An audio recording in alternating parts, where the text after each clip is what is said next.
The afternoon was sunny, the sky clean and the soft breeze, but the heat was intense. Amara entered the clothing store looking for a sun relief and hoped to find a beautiful dress for her sister's birthday. The atmosphere was elegant, decorated, with mannequins dressed in sophisticated pieces. The air conditioner provided a freshness that contrasted with the heat outside. She walked calmly through the corridors, her eyes shining with the variety of colors and fabrics. As she analyzed a light blue dress, she felt a pair of eyes watching her. It didn't give much importance at first, but the nuisance persisted. Discreetly, he looked around and saw the store manager, a half-aged blonde woman with severe expression, who stared at her with suspicion.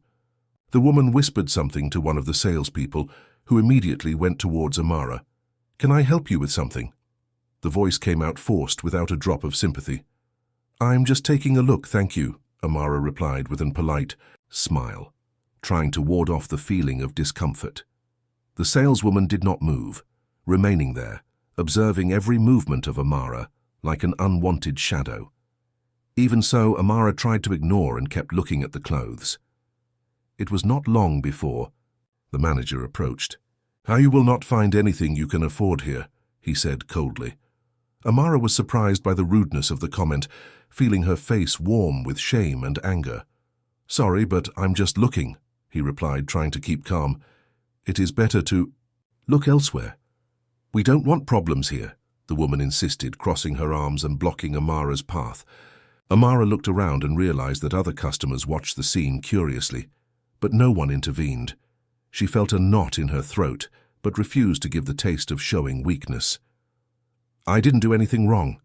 I'm just here like any other client," he said firmly. The manager released a dry laugh. "I'm not interested in your excuses. You need to go out now." Before Amara could answer, the manager called the security of the store, a tall, horny man who asked no questions. "Follow her until the departure," ordered the manager. Without saying a word, he approached, hoping he had to cooperate. Humiliation burned like fire under your skin. Amara felt her eyes worse but kept her head up. She knew it wasn't the first time she had gone through something like that, but she swore to herself that it would be the last.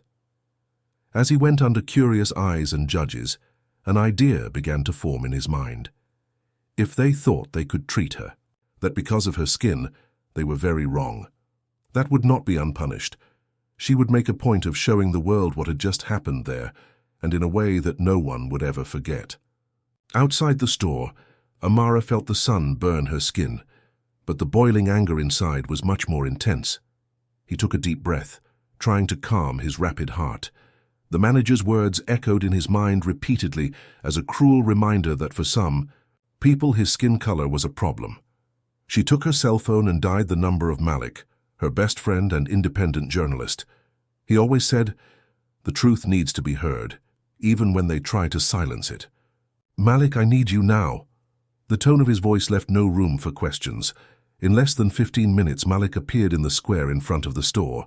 Tall, with well-kept dreadlocks and attentive eyes, he knew when a story needed to be told.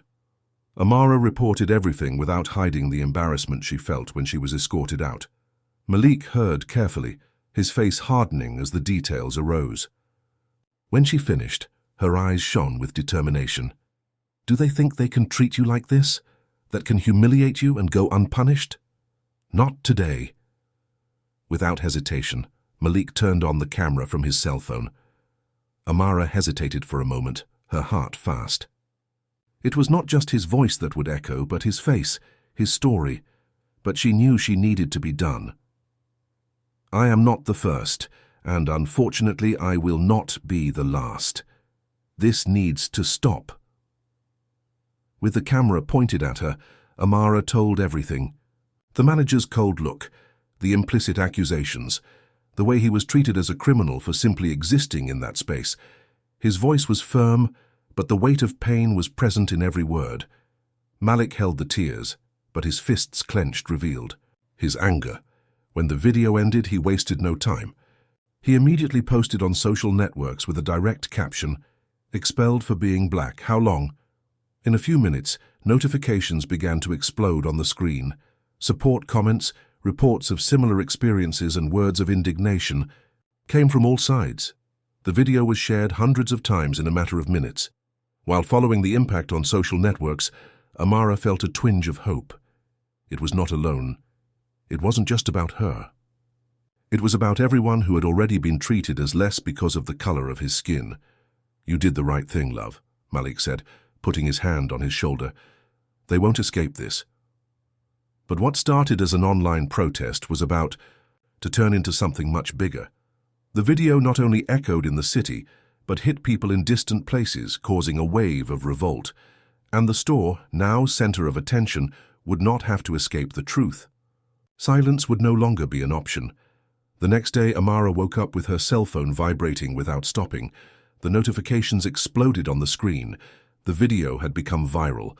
Hundreds of thousands of views, comments, and shares.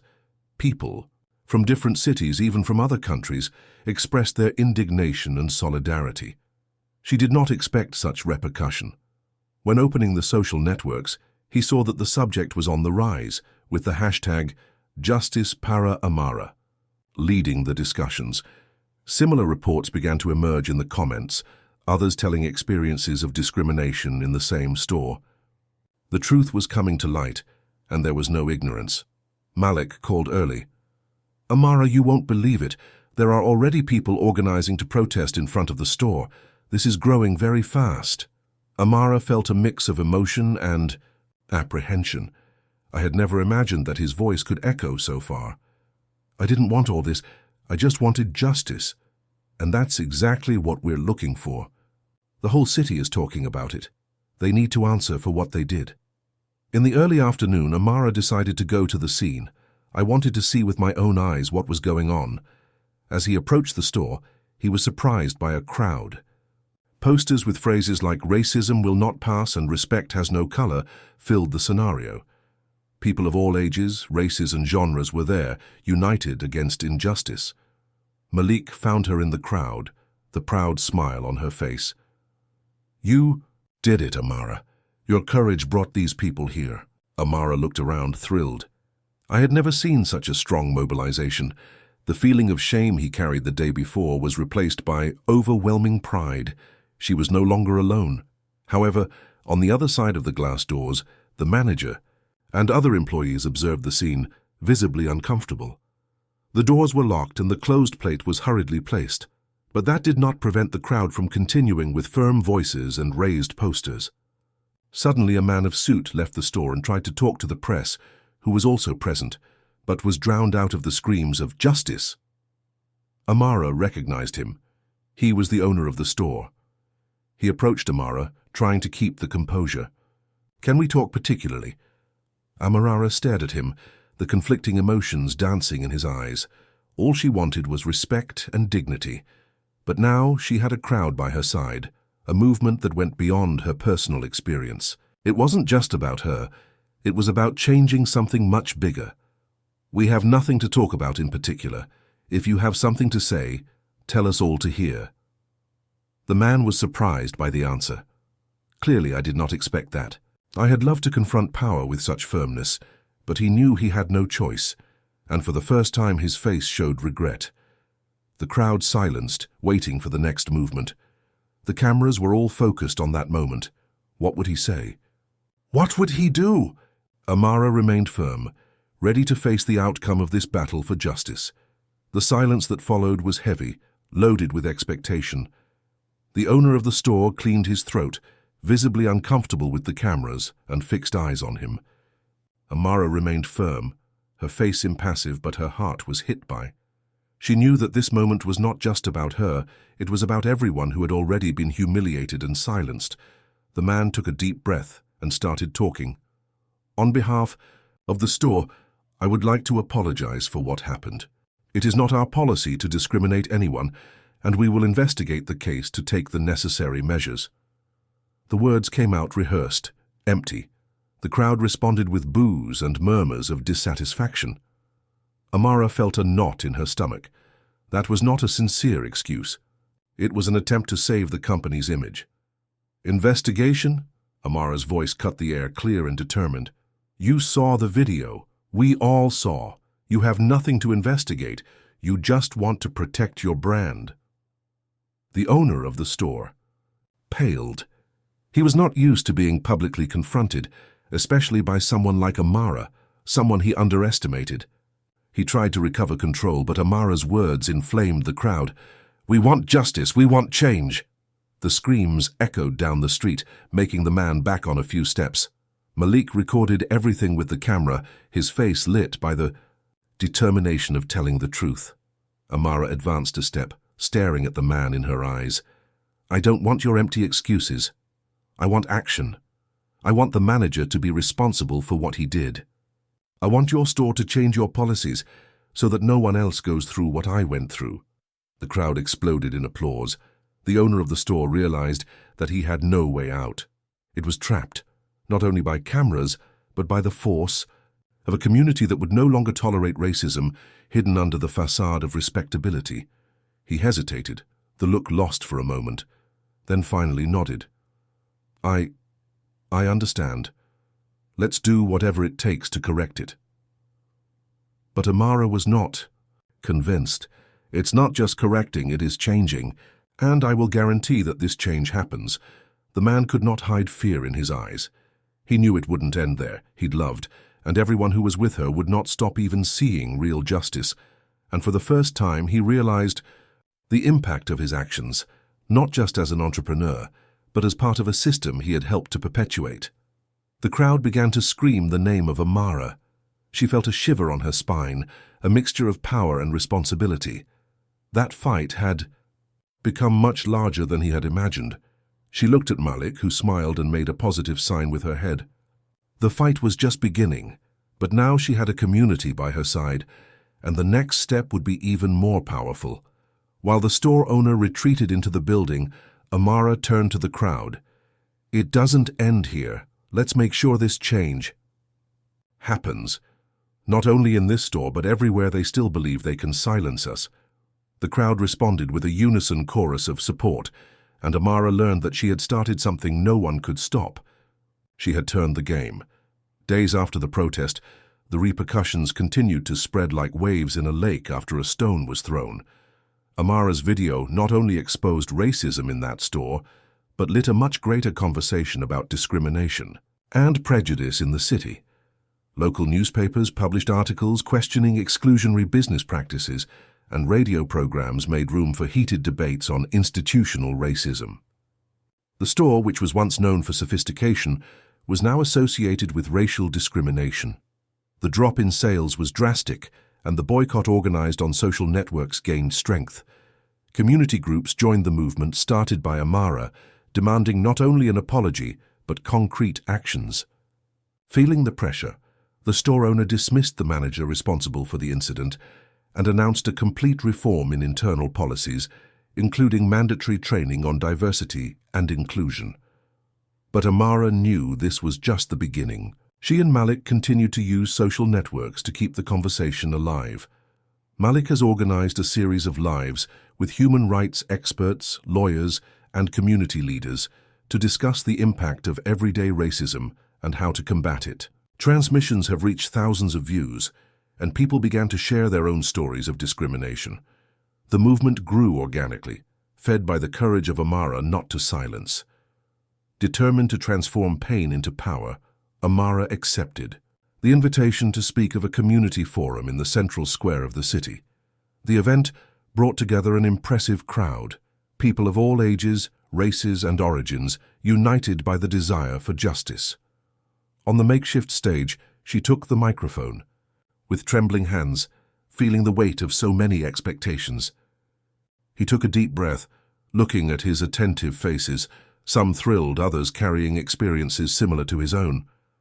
"When I was kicked out of that store, it wasn't just my body that they tried to get out of there.